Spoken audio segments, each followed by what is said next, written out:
Breaking news উঠে আসছে, ময়নাতদন্তের রিপোর্ট এসেছে এবং তাতেই উল্লেখ রয়েছে কালীগঞ্জের নাবালিকার মৃত্যু বোমার আঘাতেই।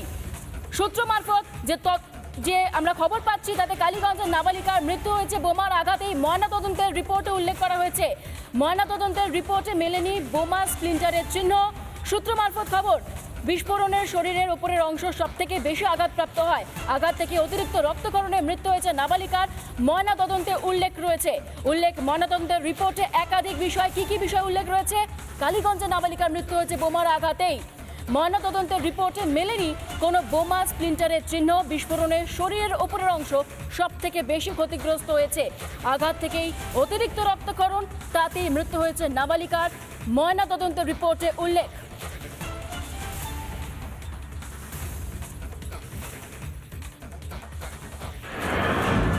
পাসপোর্ট কাণ্ডে চার্জশিট জমা দিল ইডির তদন্তকারী আধিকারিকরা। চার্জশিট জমা দেওয়া হয় ধৃত আজাদ মল্লিকের বিরুদ্ধে।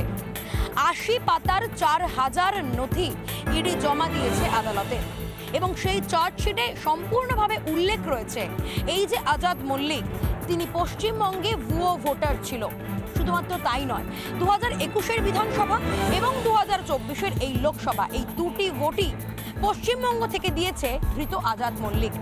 নৈহাটি এবং মধ্যমগ্রাম এই দুই জায়গারই ভোটার কার্ড ছিল আজাদ মল্লিকের কাছে, আর সেই ভোটার কার্ড এসে পৌঁছেছে রিপাবলিক বাংলার হাতে। রিপাবলিক বাংলার হাতে আজাদ মল্লিকের সেই ভুয়ো ভোটার কার্ড, যে ভোটার কার্ডের সাহায্যে পশ্চিমবঙ্গের ভুয়ো ভোটার হিসেবে সে ভোট দিয়েছে। নৈহাটি এবং মধ্যমগ্রাম এই দুই জায়গাতেই কিন্তু আজাদ মল্লিক ভোট দিয়েছিল 2021 এবং 2024, অর্থাৎ বিধানসভা এবং লোকসভা ভোটে। এই ধৃত আজাদ মল্লিক আদতে পাক নাগরিক। ভারত এবং পাকিস্তান মিলিয়ে তার মোট ৮টি পরিচয়পত্র রয়েছে। আপাতত সেই দিকেই নজর রয়েছে ইডির তদন্তকারী আধিকারিকদের। শুধুমাত্র তাই নয়, ধৃত পাক নাগরিক এই আজাদ মল্লিকের একাধিক হোয়াটসঅ্যাপ গ্রুপ পর্যন্ত ছিল, যে হোয়াটসঅ্যাপ গ্রুপগুলির মাধ্যমে একাধিক পাকিস্তানি নাগরিকদের সঙ্গে ক্রমশ যোগাযোগ রেখে যাচ্ছিল এই আজাদ মল্লিক। নৈহাটি এবং মধ্যমগ্রাম এই দুই জায়গাতে আজাদ মল্লিক ভোট দিয়েছে।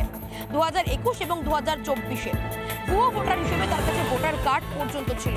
এই ভোটার কার্ড সে কিভাবে পেল, আর কোন কোন জায়গায় তার ভোটার কার্ড রয়েছে, সে সমস্তটাই কিন্তু খতিয়ে দেখতে চাইছেন ইডির তদন্তকারী আধিকারিকরা। কিন্তু আদতে এই আজাদ মল্লিক থাকতো বিরাটের বিশরপাড়ায়। সেই বিরাটের বিশরপাড়া থেকেই কিন্তু আজাদ মল্লিককে গ্রেপ্তার করা হয়েছিল। কিন্তু নৈহাটি এবং মধ্যমগ্রাম সেই দুই জায়গার ভোটার হিসেবে কি করে আজাদ মল্লিক ভোট দিতে পারল? ক্যামেরায় অমিত নাথের সঙ্গে লীনা ভট্টাচার্যের রিপোর্ট, রিপাবলিক বাংলা, কলকাতা। নানা ধরনের কন্টেন্ট দেখার জন্য লাইক করুন, শেয়ার করুন আমাদের ফেসবুক পেজ, সাবস্ক্রাইব করুন আমাদের ইউটিউব চ্যানেল। পাশাপাশি অন্যান্য ব্রেকিং নিউজের জন্য অবশ্যই চোখ রাখুন রিপাবলিক বাংলায়।